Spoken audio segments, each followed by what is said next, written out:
Le gouvernement ivoirien apporte son soutien et sa compassion à la famille de l'étudiant à la barre Roland Bonaventure qui percuté par un véhicule de police hier matin au campus de Cocody est transféré urgemment au CHU de Cocody et décédé des suites de ses blessures.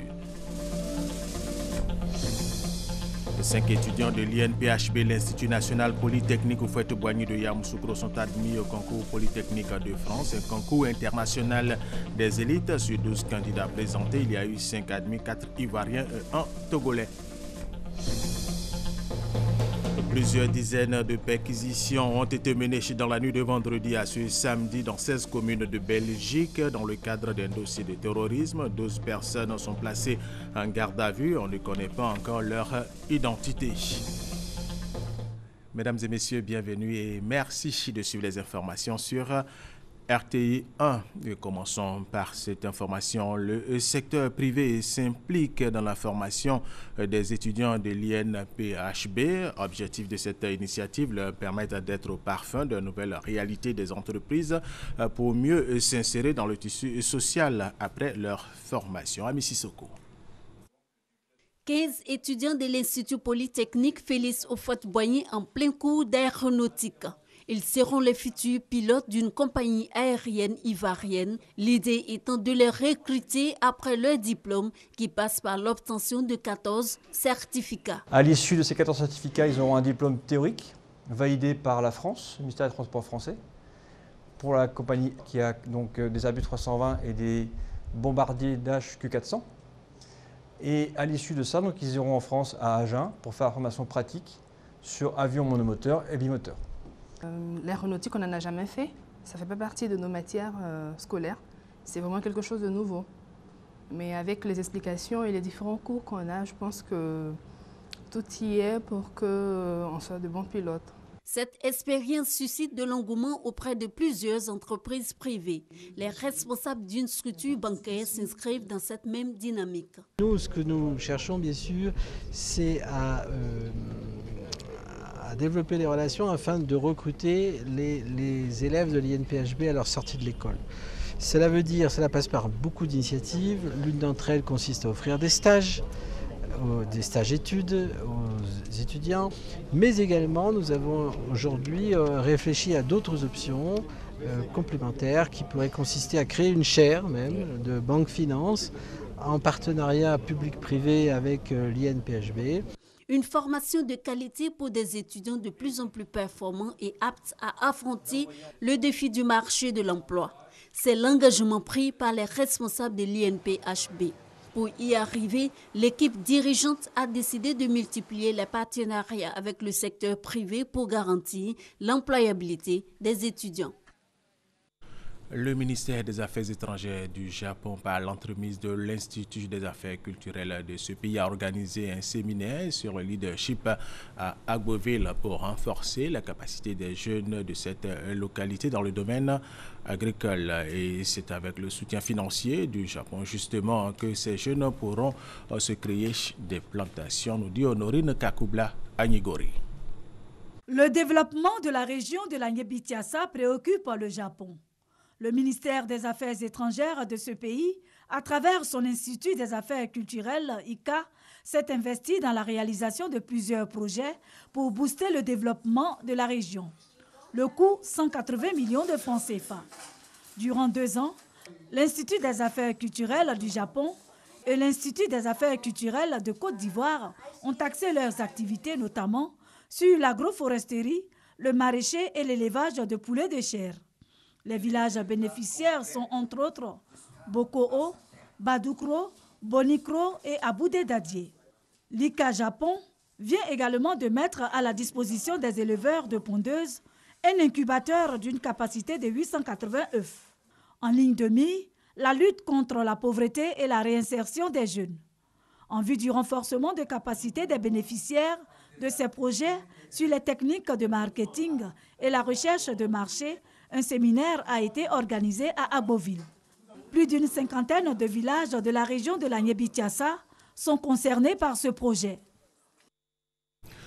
La Fondation Solidarité pour tous soutient les femmes d'Omech. Elle leur a fait don d'un important lot de matériel agricole estimé à plus de 10 millions de francs CFA. Un véritable soulagement pour ces femmes qui vont pouvoir accroître leurs activités et être autonomes. Thomas Guessambi. Promouvoir l'autonomisation économique des femmes, c'est avant tout promouvoir la participation pleine et entière des femmes au devenir de leur société et en favoriser le développement durable. Une dynamique qui a conduit les pas de la Fondation Solidarité pour tous à la rencontre des femmes du département de Oumé. Fatima Solange Mapri à Doukouya, en Pays Gban, c'est avec les mains bien pleines pour soulager un tant soit peu des concitoyennes dans de réels besoins. Du matériel agricole, mais aussi des produits cosmétiques et des pièces de pagne, de quoi mettre du baume dans les cœurs avant que le travail de la terre ne produise ses fruits. Notre plus grande satisfaction serait de voir les populations, plus particulièrement celles de la femme renaître, les aider à reprendre en main et à bâtir elles-mêmes un avenir à la mesure de leur talent, de leur aspiration. 10 millions de francs CFA de dons en une seule journée, alors qu'on s'y attendait le mois. De quoi amener Virginie Touré-Aya, fille de la région, à dire merci à la Fondation Solidarité pour tous. Parmi tant d'autres, elle a choisi Oumé. Elle est venue rendre des cœurs heureux. Elle est venue rendre des mamans heureuses. Merci beaucoup. Autre défi auquel compte s'attaquer la Fondation et sa présidente fondatrice, dans le département, la scolarisation des enfants, notamment celle de la jeune fille.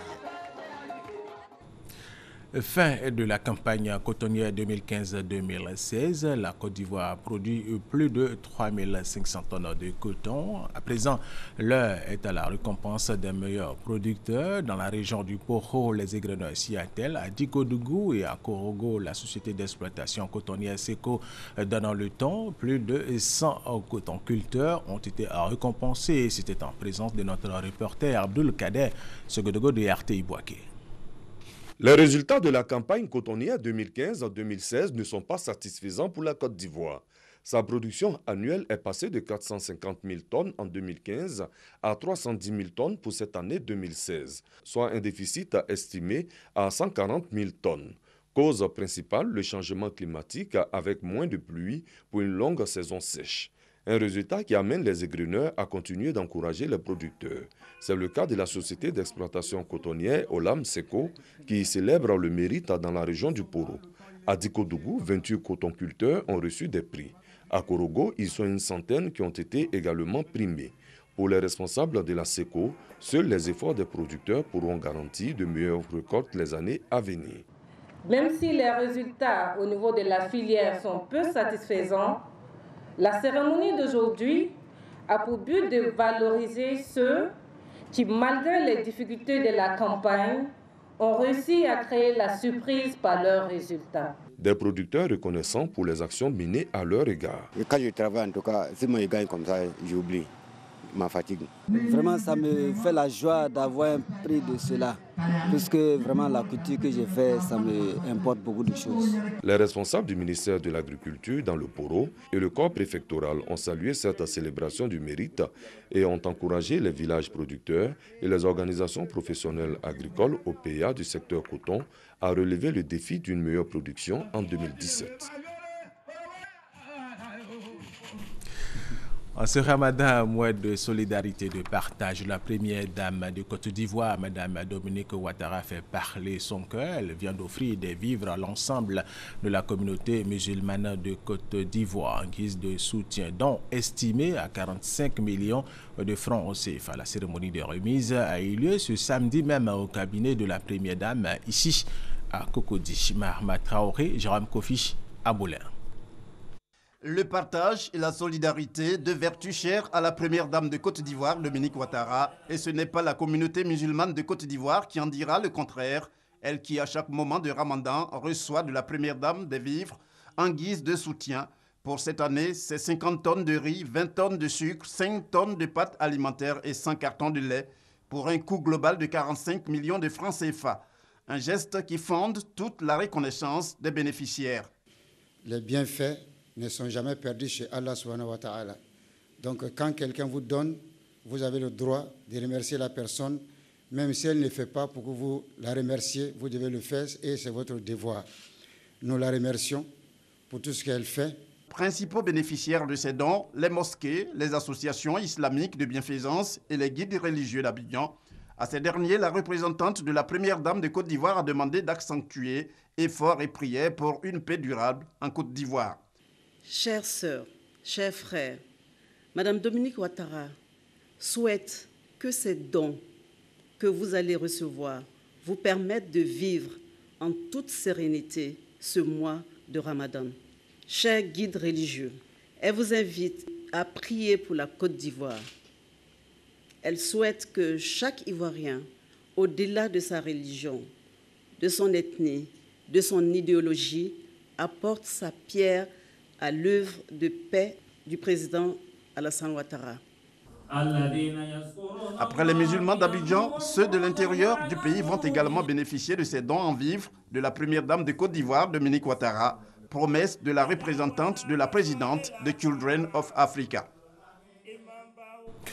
Autre information, et cette fois c'est dans le domaine de la construction. Le ministre de la Construction et de l'Urbanisme, Mamadou Sanogo, a procédé jeudi au lancement officiel d'un site internet dédié à la demande au permis de construction. Ce portail devra permettre l'accélération de la procédure de traitement et de délivrance de l'acte. Hugues Hervé Blé nous en parle.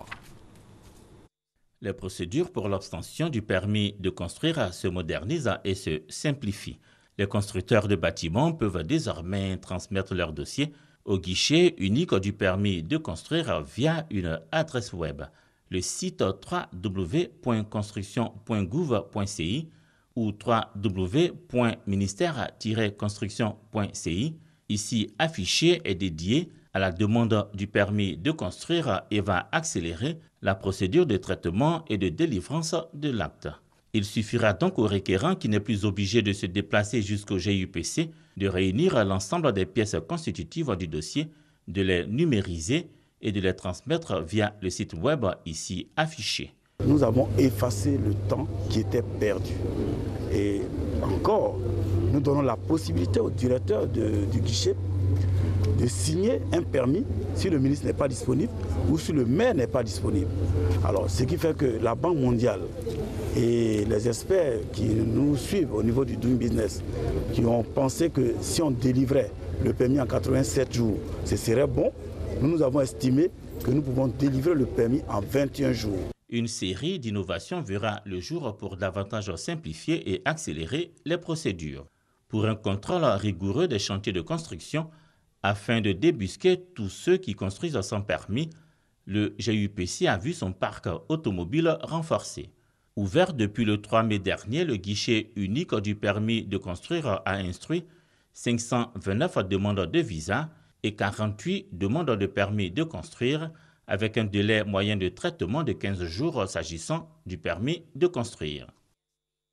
Hugues Hervé Blé, tout à fait. Autre chose à présent, des agents de la mission des Nations Unies en Côte d'Ivoire sont en grève. Ils ont manifesté à l'entrée des locaux de l'ONU ici à Abidjan. Ils réclament une indemnité de départ avant la fermeture de la mission onusienne en Côte d'Ivoire prévue pour 2017. Le dialogue semble être difficile entre eux et leurs responsables. Pour s'enquérir de la situation, le ministre d'État, ministre de l'Intérieur et de la Sécurité, Ahmed Bakayoko, a dépêché une équipe sur les lieux. Serge Colliard.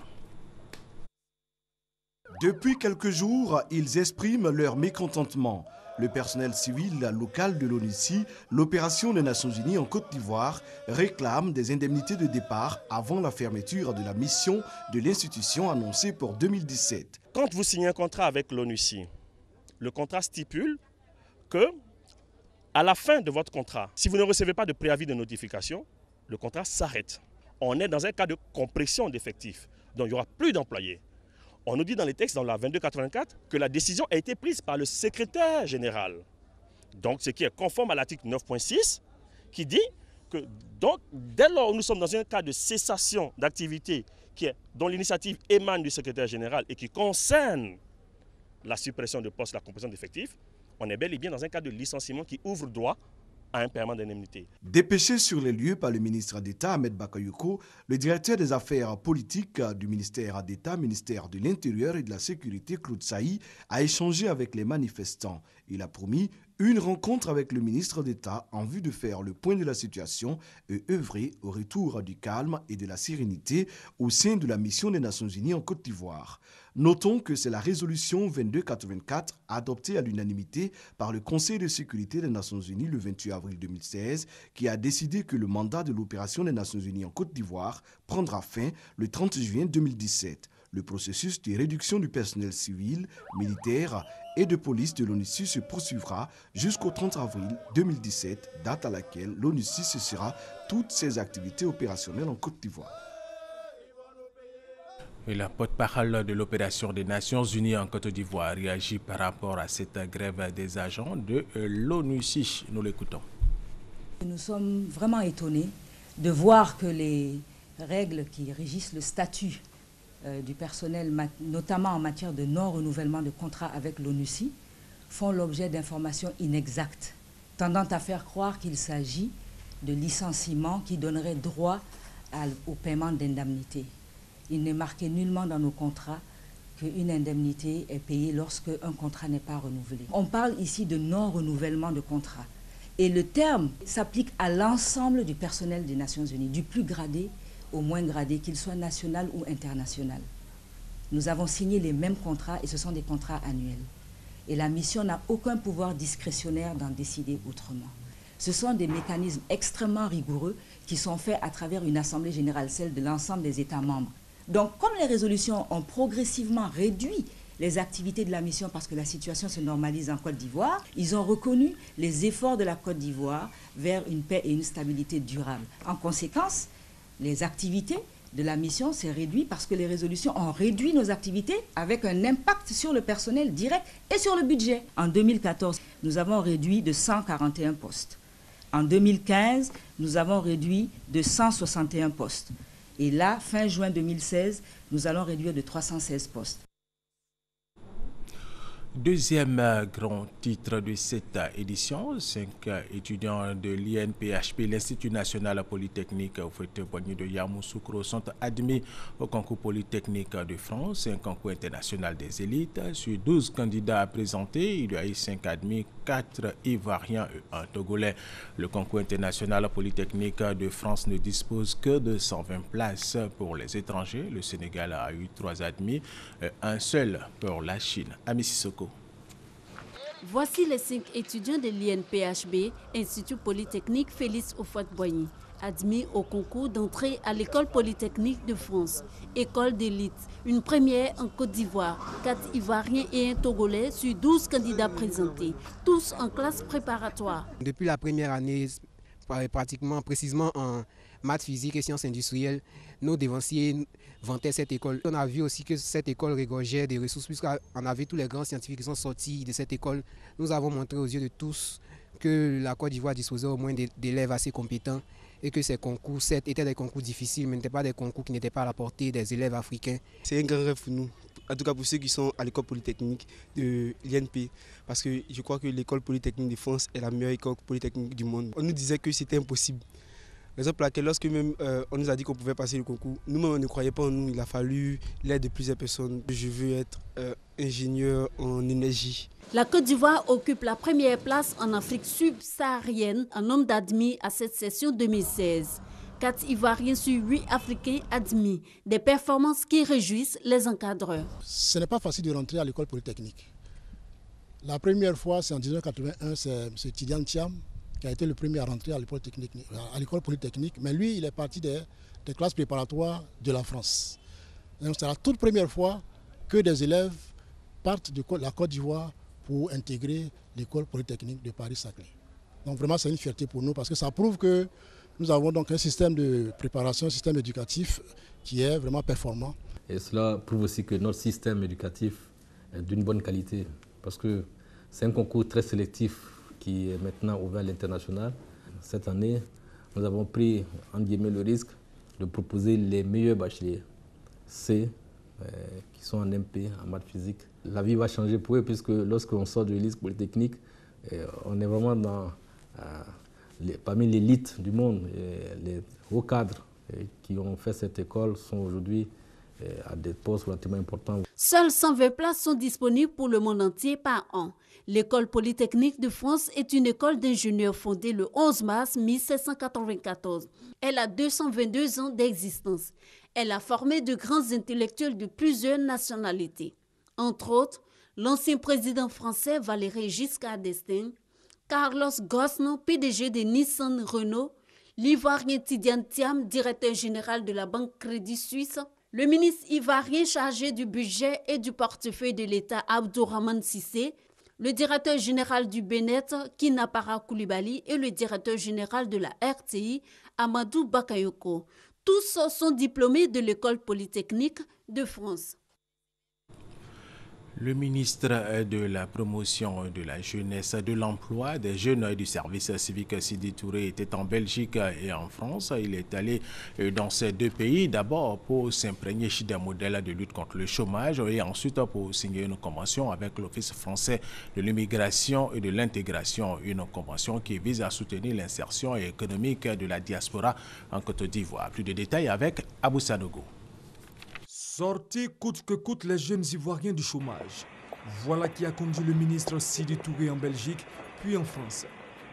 À Bruxelles, il a été reçu par son homologue Didier Gossuin, avec qui il a échangé sur le modèle belge d'insertion des jeunes. Surtout que ce dernier vient de valider un contrat d'insertion en faveur de 800 jeunes. Le ministre a ensuite visité toutes les structures en charge de l'emploi jeune de la région de Bruxelles afin de mieux s'imprégner de la politique de lutte contre le chômage. Cap maintenant sur la France, précisément l'Office français de l'immigration et de l'intégration. L'idée, selon le ministre Sidi Touré, c'est de bénéficier d'un appui pour accompagner la Côte d'Ivoire dans sa politique d'insertion économique de la diaspora ivoirienne.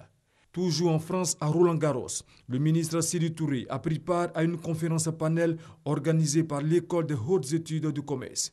Il y a présenté la politique entrepreneuriale de la Côte d'Ivoire, une politique qui vise, selon le ministre, à augmenter la contribution du secteur informel dans la production nationale de 30 à 50%, surtout à développer le potentiel agricole de la Côte d'Ivoire sur le modèle agripreneur.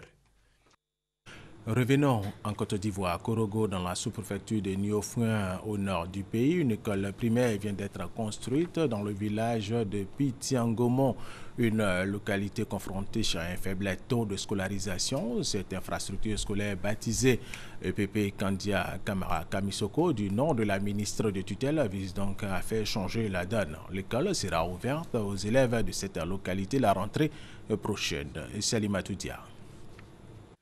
Une école primaire et une cantine scolaire offertes aux populations du village de Pitiangomon dans la sous-préfecture de Niofouin dans le département de Korogo.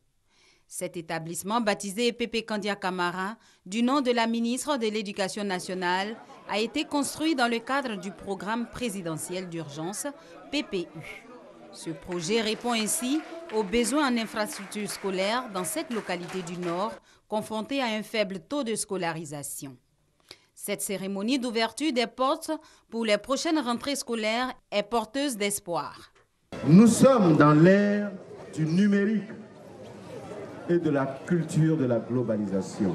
Les enfants de Pitiangomon ne doivent pas être les oubliés de cette dynamique mondiale. Comme ceux de toutes les régions de Côte d'Ivoire, ils doivent aller d'abord à l'école pour acquérir le socle commun de connaissances et de compétences et même de culture pour l'édification de leur personnalité. Le mérite des meilleurs élèves de Pitiangomon a également été reconnu lors de la remise de prix d'excellence. Des kits scolaires et enveloppes contenant des frais de scolarité ont été offerts à certains élèves de 6 villages de la localité. Nous lui disons grand merci, tout en lui promettant que nous allons bien travailler à l'école pour que de telles initiatives puissent se répéter chaque année. Le ministère de l'Éducation nationale prévoit pour les mois à venir la construction d'un collège de proximité à Pitiangomon. Et le reportage de Salimatou Dia a été commenté par Sidonie Ouaka Davila. De Korogo au Cap sur Daloa, où l'agence ivoirienne de marketing social AIMAS a initié une campagne de sensibilisation contre le VIH-Sida et les grossesses non désirées. Les campagnes ont été menées dans des bistrots et restaurants, des endroits fréquentés par les jeunes pour atteindre un plus grand nombre de personnes. Thérèse Tapeyoboui. Dans la région du Haut-Sassandra, les jeunes de moins de 20 ans représentent un peu plus de 50% de la population. Cette frange est très active sexuellement, donc vulnérable aux infections au VIH-Sida, IST et également exposée aux grossesses non désirées. L'agence ivoirienne de marketing social, AIMAS, dans sa campagne de sensibilisation contre ces fléaux, va à la rencontre de cette jeunesse dans les maquis et les bars, des endroits abondamment fréquentés. Par cette campagne, l'AIMAS veut atteindre la réduction du taux de contamination des maladies sexuellement transmissibles avec le port du préservatif. Une stratégie de communication qui semble convenir à la population. L'AIMAS n'est pas à sa première expérience. Elle a déjà sensibilisé dans les gares et dans les établissements scolaires afin de toucher un plus grand nombre de personnes. Rendons-nous maintenant à Vavois, où l'État de Côte d'Ivoire vient de doter cette ville d'une nouvelle sous-préfecture en remplacement de l'ancien bâtiment provisoire qui faisait office de bureau du sous-préfet et de ses collaborateurs après l'incendie des locaux d'origine en 2010. Coût du nouvel ouvrage, 85 millions de francs CFA. Eugène Atoubé. C'est un moment qu'ils auront longtemps attendu. Les chefs de village de la sous-préfecture de Vavois accueillis pour la première fois dans les locaux de la nouvelle sous-préfecture pour une réunion avec le sous-préfet. À l'ordre du jour, la préparation de la fête dédiée à l'ouvrage et la vie de cette circonscription administrative. Kone Vakaba, sous-préfet central de Vavois, a mis en mission les chefs de village pour une large information auprès des populations qui comptent bien exprimer toute leur joie et leur reconnaissance au président de la République. C'est une réelle satisfaction. Aujourd'hui, c'est la joie qui nous anime. Le président, il fait parler son cœur et c'est ça qu'on demande. L'État de Côte d'Ivoire a dû mobiliser près de 85 millions de francs CFA pour que Vavois aujourd'hui soit doté d'une sous-préfecture digne. Les nouveaux locaux dotés de toutes les commodités comportent 4 bureaux, un secrétariat, une salle d'archives et une salle de réunion. Pendant plus de 5 ans, ils ont partagé avec les sous-préfets de Dania et Séitifla les mêmes locaux. Et c'est ici, dans ce bâtiment provisoire, qu'ils travaillaient au quotidien. Une réalité mal vécue hier et aujourd'hui souvenir. Maintenant que les services sont devenus un peu plus, je voudrais dire, plus souples à la sous-préfecture ici, je pense quand même qu'on peut avoir ces documents pour participer en tout cas à l'opération d'enrôlement. Vavois, sous-préfecture depuis 1909. Compte plus de 60 villages et se pose comme le grenier de la région du Haut-Sassandra. La localité très cosmopolite tient sa relative croissance de l'harmonie entre les communautés qui font de vivre ensemble une culture. Et c'est un commentaire de Jeanne Atoubé. Nous vous le disions dans nos titres, la ministre de la Solidarité, de la Cohésion sociale et de l'indemnisation des victimes, Mariatou Kone, et la ministre de l'Enseignement supérieur de la Recherche scientifique, Ramatali Bakayoko, avec à leur côté le directeur général de la police nationale, Bredou Mbia, se sont rendus hier vendredi au domicile de l'étudiant Alaba Roland Bonaventure qui percuté par un véhicule de police hier matin au campus de Cocody et transféré urgemment au CHU de Cocody, décédé des suites de ses blessures. Le gouvernement est allé apporter son soutien et sa compassion à sa famille. C'était en présence de Sidonie Ouaka Davila pour RTI 1. Pleurs, tristesse et désolation hier dans la famille d'Alaba Roland Bonaventure. Des parents, amis et connaissances sous le choc, affectés par la mort du jeune étudiant, se sont réunis autour de la famille effondrée. C'est à ce noyau que s'est jointe une délégation du gouvernement composée de la ministre de la Solidarité et de l'indemnisation des victimes et celle de l'enseignement supérieur et de la recherche scientifique. À leur côté, le directeur général de la police, Bredou Mbia. Ils étaient là pour apporter le soutien et la compassion du gouvernement. Au nom de l'État de Côte d'Ivoire, nous sommes venus présenter les sincères condoléances les plus attristées de toute la nation et de tout le gouvernement à la famille éplorée. C'est un accident qui est survenu et nous disons, comme on le dit en Côte d'Ivoire, Yako à la famille. Alaba Roland Bonaventure, âgé de 18 ans, était en première année de sciences économiques à l'université Félix Houphouët-Boigny d'Abidjan. Selon sa grande sœur, chez laquelle il vivait à Yopougon, il serait parti de la maison à 4 h du matin pour l'université. Percuté par un véhicule de la police à 6h15, l'étudiant a été transféré d'urgence au CHU de Cocody. Bonaventure a succombé à ses blessures. Cet accident a suscité colère chez les étudiants. C'est une situation qui est arrivée, les accidents, on en connaît.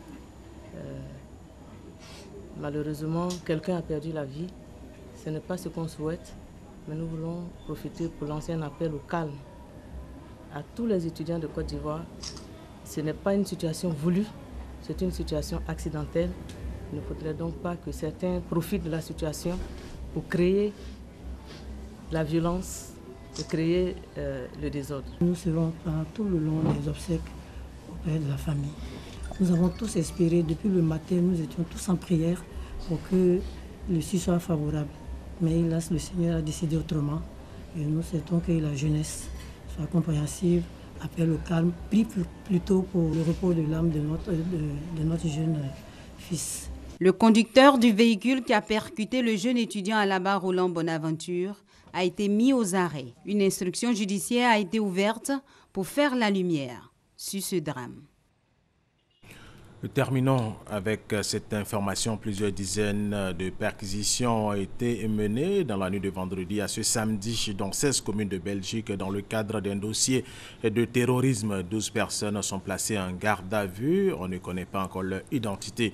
Selon le parquet fédéral belge, les éléments recueillis dans le cadre de l'instruction nécessitaient d'intervenir immédiatement. Et c'est la fin de cette édition. Merci de l'avoir suivi. Restez avec nous sur RTI 1.